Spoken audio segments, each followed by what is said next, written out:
শাকিব ভাইয়ের সাথে যে ৫-৬টা ছবি আমার হয়েছে, অডিয়েন্স অনেক বেশি অ্যাপ্রিশিয়েট করেছে এবং অনেক বেশি সাকসেসফুল হয়েছে। বাট আমার যে সলো মুভি বা অন্য হিরোদের সাথে মুভি, মানে ২-৪টা ছবি তো সবারই খারাপ, যে এর বাইরে আমার কোনো ছবি এমন কোনো খারাপ ব্যবসা করেনি কখনো। এবং আব্বা মারা যাওয়ার পরে আমি খুব মেন্টালি খুব সিক ছিলাম, ফিজিক্যালিও আসলে আমি কি করবো আমি বুঝতে পারছিলাম না, গেলে ওই সময়ই চলে যেতাম। আর আরেকটা জিনিস হচ্ছে, ইন্ডাস্ট্রি যতদিন আমাকে আটকাবে আমি ততদিন থাকবো এখানে। সবকিছু সময়ের উপর ছাড়বো আমি। মানে গাছের নিচে দাঁড়িয়ে একটা গান শেষ হয়ে যেত, ভদ্রভাবে সবাই দেখতো। এখন গাছের নিচে কেন, মানে সবকিছু ঘুরে আসতেও তারপরেও মানে ছটফট করে অডিয়েন্স। এটাই আমরা। সো আমরা যেমন না তেমন করেই কিন্তু চলতে হবে।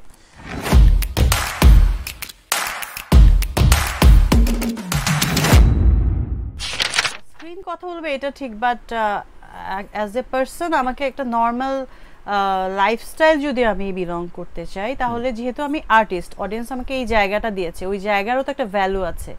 ওই জন্য আমাকে কিছুটা কন্ট্রোল লাইফ লিড করতেই হবে। আমার যা খুশি তা আমি করতে পারবো না। আরেকটা হচ্ছে যে আমি যদি ওই জায়গাটাকে প্রায়োরিটি দিতে চাই, তাহলে আমার এই জায়গার কিছু কিছু স্যাক্রিফাইস থাকতেই হবে, এর কোনো বিকল্প নাই। আমি আমার পয়েন্ট অফ ভিউ এটা, এবং আমার এক্সপিরিয়েন্সও এটা। ব্যালেন্স লাইফ চলতেই হবে, এটার কোনো নেই। হ্যাঁ, আমারও কি ইচ্ছা করে না হুট করে বেরিয়ে যাই বা একটু নাইট ড্রাইভে যাই বা সবার সামনে বসে চটপটি খেতে থাকি, আই লাভ চটপটি। বাট কিছুটা মানে আমি যদি এতটা অ্যাভেলেবেল হয়ে যাই, কানেকশন আমি রাখবো অডিয়েন্সের সঙ্গে, বাট এত অ্যাভেলেবেল হলে ওই যে কিছুটা এক্সক্লুসিভনেসটা দরকার আছে। কারণ আমার টিকিট কেটে জ্যাম ঠেলে হলে গিয়ে আমাকে দেখবে কেন? আমি যদি আমার লাইফটা একেবারে মানে এতটাই ওপেন সিক্রেট করে দিই, এতটাই অ্যাভেলেবেল হয়ে যায়, তাহলে ওই ইন্টারেস্টটাও কিন্তু থাকে না, ওইটাও শিওর। একটা লেভেল পর্যন্ত আমি মানে রাজি হব, বাট কিছু তো লিমিটেশন থাকবে আমারও। বাট আমি বললাম না সব কিছু অডিয়েন্সের উপর ডিপেন্ড করে। আগের অডিয়েন্স অনেক মানে আমি বলছি না খারাপ, অনেক পেশেন্স ছিল তাদের, একটা গাছের নিচে সময়টাই আলাদা। সব কিছু সময়ের উপর ছাড়বো আমি। মানে গাছের নিচে দাঁড়িয়ে একটা গান শেষ হয়ে যেত, ভদ্রভাবে সবাই দেখতো। এখন গাছের নিচে কেন, মানে সব কিছু ঘুরে আসতেও তারপরেও মানে ছটফট করে অডিয়েন্স। এটাই আমরা। সো আমরা যেমন না তেমন করেই কিন্তু চলতে হবে। এরকম আমার নাই। এই জন্য আমার কিছু জিনিস একটু কম, হয়তো বা কমতি আছে। এটা মেবি দরকার, আমি জানি না। কেউ কেউ ভালোবেসে করে, বলে, নক করে। বাট আমার একটা পেজ আছে, আইডি আছে, ইনস্টাতেও আমি খুব একটা অ্যাক্টিভ না। আমার এগুলো নিয়ে খুব একটা বেশি ইয়ে নাই। কাজে আমি বিশ্বাসী আসলে। থ্যাংক গড, টাচউড, যে আমাকে কারো উপর এভাবে ডিপেন্ড করতে হয় নাই। এমনিতেই দর্শক আমাকে ভালোবেসেছে ইন্ডিভিজুয়ালি। এবং তবে হ্যাঁ, আমি এটা একটু নোটিসেবল, অবশ্যই এটা আমি অ্যাভয়েড করতে পারবো না। শাকিব ভাইয়ের সাথে যে ৫-৬টা ছবি আমার হয়েছে, অডিয়েন্স অনেক বেশি অ্যাপ্রিশিয়েট করেছে এবং অনেক বেশি সাকসেসফুল হয়েছে। বাট আমার যে সলো মুভি বা অন্য হিরোদের সাথে মুভি, মানে ২-৪টা ছবি তো সবারই খারাপ, যে এর বাইরে আমার কোনো ছবি এমন কোনো খারাপ ব্যবসা করেনি কখনো, দ্যাটস ফর শিওর। সো এই দিক থেকে আমি মানে আমার কেন জানি ইন্ডিভিজুয়ালিটিতে আমি বিলিভ করি। মানে একদমই শুধুমাত্র এই জুটি এটা আমি তো সাফোকেটেড ফিল করব। অডিয়েন্সের ভাবনা তো অনেক পরের ব্যাপার। অনেকে পছন্দ করে এরকম, পার্সোনালি অনেকে বলে, ইন্ডাস্ট্রি থেকে অনেকে বলে যে খুব ভালো লাগে একসঙ্গে। গোপনীয়তা মেনটেন করতে পারি না এইসব ব্যাপারে, এটা তো একটা বিশাল ব্যাপার। হ্যাঁ, একটা ছবির প্রমোশনের জন্য হয়তো বা কিছু প্লটিং করে যে এটা এইভাবে আমরা ওপেন করবো না, এইভাবে করবো, সেটা আলাদা জিনিস। বাট লাইফের এত বড় একটা ব্যাপার এত গোপন রাখা যায় না, না, একদমই না। ওইটা ফ্রেশ থাকবে, একদম ফ্রেশ। আমি চাই একটা কমফোর্টেবল এনভায়রনমেন্টে কাজ করতে, এবং দ্বিতীয় আমার থেকেও যেন খুব ডিফিকাল্টিজ না আসে আমার কো আর্টিস্টের, বা পুরো এনভায়রনমেন্টটা যেন আমার জন্য সুন্দর একটা ইয়ে থাকে, খারাপ কিছু যেন হয়, এটা আমি ট্রাই করি। বাট আমার এই প্রবলেমটা আছে, দ্যাট আই এগ্রি। আমি বলবো না যে আমার কারোর সাথে আমার ওইভাবে আমি কথা বলতে না পারি বা মানে একটু মেন্টালি ম্যাচ না করে, তাহলে আমি একটু সাইলেন্ট থাকি। বাট আমি মোটেও অহংকারী না, আই হেট দ্যাট। মানে ইভেন আমি অহংকার মানে করা তো অনেক দূরের ব্যাপার, বরং আমি তখন সাইলেন্ট থাকি যে তার যেন কোনো আমার জন্য আনকমফোর্টেবল ফিল না করে, সো দ্যাট আমি আমার মতো করে থাকি। কারো পার্সোনাল চয়েস থাকতে পারে, বাট এটা কোনো ইয়ের মধ্যে পড়ে না যে বিয়ে করলে এটা তো পুনর্জন্ম না, যে আমি আবার নতুন করে নিজেকে ইয়ে করবো, এটা না। বাট হ্যাঁ, কেউ যদি মা হতে চায়, মানে বেবি নেওয়ার সময় একটা প্রসেস থাকে, যেটা 1-1.5-2 বছর একটা প্রসেস, সেটা different thing, that I agree.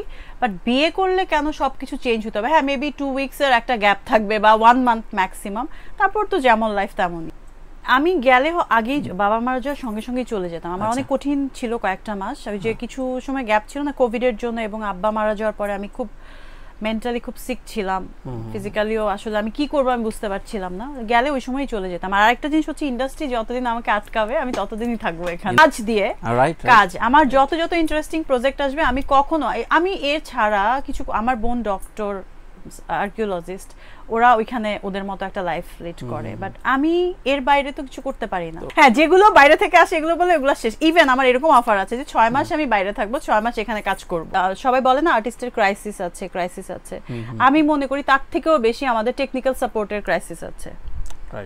ওইটা যদি যখন হয়ে যাবে না, যে কোনো একটা কিছু না প্রেজেন্ট করাটা অনেক বড় ব্যাপার। সুন্দর করে প্রেজেন্টেশনটা যখন হয় না তখন কিন্তু একটা ভালো কন্টেন্টও ভালো লাগে না। এখন আমাদের এত ক্রাইসিসের মধ্যে অনেক কিছু, অনেক ল্যাকিং এর মধ্যেও আমাদের মনে হয় দিস ইজ গুড বিকজ আর নাই।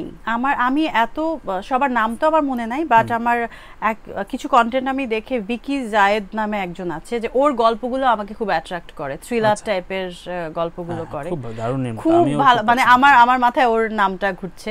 আর বাকিদের ফিল্ম করলে ববি, হ্যাঁ, যদি আমার কাছে অফার আসে আমি একদম এক কথায় রাজি হয়ে যাবো, বিকজ ওর যে স্টোরি টেলিংটা, ও যেভাবে প্রেজেন্ট করে, ওইটা আমাকে খুব অ্যাট্রাক্ট করে পার্সোনালি।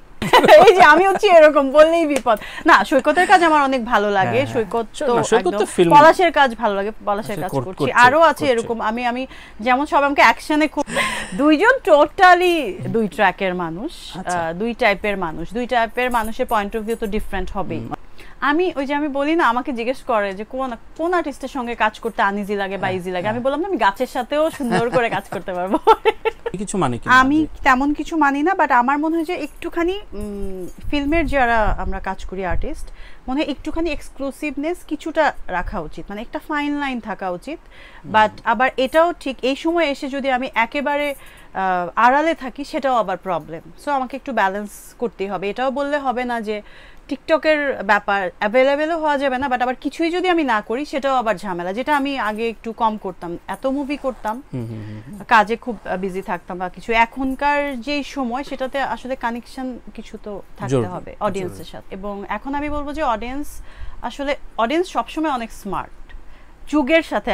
মানে একটা জিনিস আমার মনে হয় যে আগে যে আমাদেরকে ওই ক্যারেক্টারগুলোতে নিত, ওই সময়টা সেটা ছিল, ওরা তখনও স্মার্ট ছিল। এখন যে সময়টা, এখন আমাদেরকে এভাবে দেখতে চাই বিকজ সময়টা এটা। আচ্ছা, ঠিক আছে। এখন আমাদের কথা হচ্ছে ডিরেক্টর বা প্রোডিউসার আমাদেরকে কিভাবে প্রেজেন্ট করবে। সময় ছিল না, দ্যাটস ফর শিওর। ছবি খুব ভালো যাচ্ছিল, এবং ওই সময় যে না, তবে আমার কিন্তু প্রথম থেকেই, আমি যতই মানুষ আমাকে অ্যাকসেপ্ট করেছে, I am blessed for that, যে অ্যাজ এ কমার্শিয়াল হিরোইন, এটা কিন্তু একটা ইন্ডাস্ট্রির জন্য খুব ইম্পর্টেন্ট। কমার্শিয়ালি সাকসেসফুল মুভি না থাকলে এটা মোস্ট ইম্পর্টেন্ট। আমার মনে হয় এটা অনেক কঠিন একটা কাজ, মানে সব টাইপের কিছু করতে হবে একটা হিরো হিরোইনকে। শুধুমাত্র আমি টকি পার্ট করলাম ওইটাতেই হয়ে গেল, আর আমি খুব গ্ল্যামার দেখালাম অ্যাক্টিং করলাম না, সেটা তো হবে না। সব কিছুর একটা কম্বিনেশন লাগবে, ওইটাও খুব ইম্পর্টেন্ট ব্যাপার। বাট আমি বললাম না যে আমি রাশিদ পলাশকে অ্যাকসেপ্ট করছি কিনা বা অন্য কেউ আমাকে অ্যাকসেপ্ট করছে কিনা এটা বড় ব্যাপার না। বড় ব্যাপার এটা ওই টাইমটা অডিয়েন্স যেটা অ্যাকসেপ্ট করছিল সেটা আমি করছিলাম। এটা তো কিছু অংশে তো এটা সত্য। আর কোনো ছবিও ছিল না, অনেকদিন পর একটু ভালো ছবি পেয়ে মানুষ দেখবে, এটাই স্বাভাবিক। আর হচ্ছে যে ইন্ডাস্ট্রিতে যে কোনো ছবি চললেই আমার ভালো লাগে, যে মানে ওর ছবি চললো আমার ছবি চললো না, এরকম ব্যাপার নাই। এটা কিন্তু একটা পজিটিভ ভাইব থাকে তখন, যে মুভি দেখবে সবার জন্য ভালো। আমরা যখন ভাবি শুধু মানে সেলফিশ মানুষকে হতে হয়, বাট আমি সবচেয়ে হেট করি এক্সেস সেলফিশনেস। যারা অতিরিক্ত সেলফিশ, ওইটা না কেন জানি আমার ডাইজেস্ট হয় না, আমি একদমই নিতে পারি না। ওরকম মানুষের সাথে আমি কথা বললে কিছুক্ষণ পর আমার যদি মনে হয় যে আমার জন্য সে beneficial, but still I can tolerate him or her. So excess selfishness যেটা করে আমাদেরকে সব কিছু থেকে ডিটাচ করে দেয়, এবং একটা টাইমে কিন্তু মানে একটা নেগেটিভিটি ক্রিয়েট করে ফেলে। যত ট্যালেন্ট হই, যতই মানে আমি বুঝি যে হার্ডওয়ার্ক করি, অতিরিক্ত সেলফিশনেস মানুষকে কিছু দেয় না। অ্যাকসেপ্ট করতে হবে, এবং আমার বুঝতে হবে যে আমার জন্য যেন ওর অনেক বেশি হার্ম না হয়, আমি যেন কারোর জন্য হার্মফুল না হয়ে যাই, বা কারো ভালো দেখে আমি যেন কষ্ট না পাই, তাহলে তো আমি ইনহিউম্যান হয়ে যায়। এটা আমার কাছে মনে হয় যে Dolima, I really love her personally, as a actor, as a person. But at the same time আমি বিলিভ করি যে উনিও ডিজার্ভিং, রাইট, ঠিক আছে, দুইজনই ডিজার্ভিং।